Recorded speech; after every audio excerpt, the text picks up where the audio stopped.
सोहा केवल ये प्रथम थर मत सम्बर्धित करना किसी दिन तले जो 11 जन वरिष्ठ साहित्यिक को सोहा यूनिवर्सिटी संबर्धना देता ता भितर मुझी कि आज तार विशेषत्व हूँ पांड्यान उपस्थित सोहा यूनिवर्सिटी एवं प्राचीन अध्यक्षा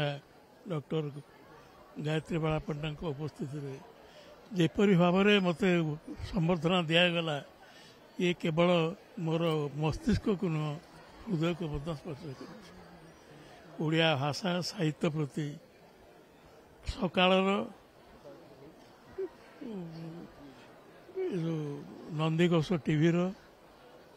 एवं सोहा यूनिवर्सिटी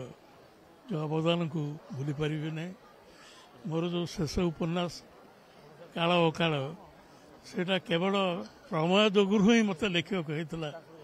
सेटा हूँ भावी मोर सर्वशेष सर्वश्रेष्ठ उपन्यास एवं एथिपाई प्रमेय एवं सोहा यूनिवर्सिटी समस्त को मोर आंतरिक धन्यवाद।